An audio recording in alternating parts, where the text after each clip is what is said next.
I'm a big boy.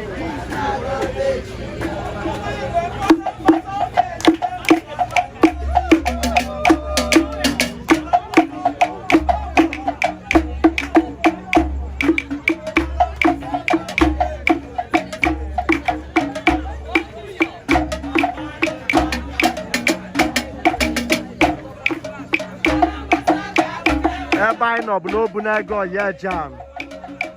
Ebe a na-amụrụ nnukwu nwanyị bụ Ezinne Agnes Eneh anyasị.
ebe anyị nọ bụ n'Obinagu Oyeja ebe ọ na-akpọtụ Ezinne Agnes Eneh onye ọ bụ onye a na-emuli anya anyasị tata n'anya efu ka ndị nne na-akụri egwu all part of the cultural processes of wakekeeping ịmụ anya abalị. Anyị na-asị gị daalụ maka isonyere Amaokwe TV n'anya efu na ndị mmadụ juru eju bara abarụ. Ezinne Agnes Eneh bụ nnukwu nwanyị mama dọkịta Nnamdi Eneh n'Obinagu Oyeja n'otu local government area Enugu State, southeastern part of Nigeria. Ọ wee keep a na-atachi eri ihe.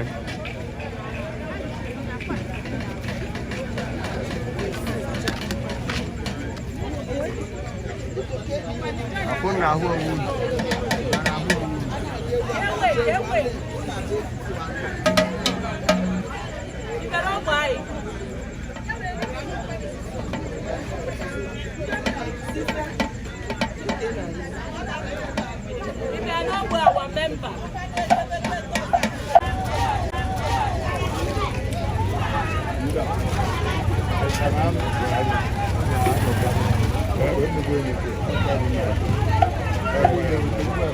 Ndị mmadụ chụrụ eju bala abala a na-erife ihe ọhịa.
Ọ na-agakwa ọfụma. Ndị na-akpakana ndị ihe mere, ndị na-akpa ha. Ana m akasị ha obi, ana m asị ka onye ọbụla nọgidere ndụ ruo 90 years. Ọ ya bụ ezigbo ihe ka ọ wụ. Ihe onye ọbụla na-ekpe ekpere bụ ka ọ kaa nka. Ọ bụghị awa ga-eyi, ọ bụghị nwaanyị ga-eyi ụmụ ya, ụmụ ya ga-eyi ya ọfụma. Anyị nọkwa ebe a, anyị na ya na-akụrụ mba a na o sokwa ihe eji emerịta ọnọdụ. Amicable check event mgbe ọbụla a na-eme mmemme anyị na-akwalite ọnọdụ, anyị na-echi ilu mmanya, dekoreshọn niile dị na ya anyị na-egwenite ọnọdụ.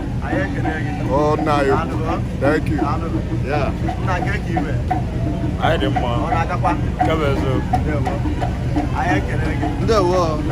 Ana m ekele gị. Austin Michael.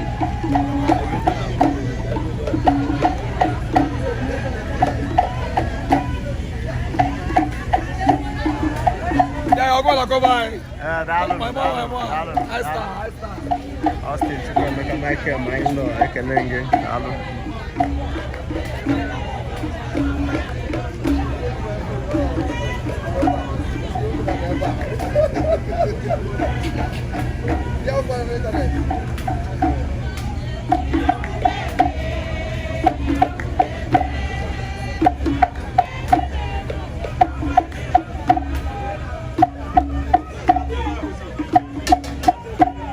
Ndị kedu Obinagu na ebe a, very soon they will display their own. Ọ bụrụ na ha display na ya egosi unu ga-ahụ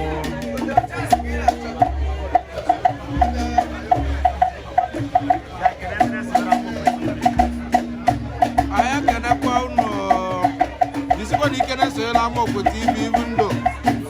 Ka Chineke gozie unu na-esonye na ọ na-adaba. Jisie na ike o.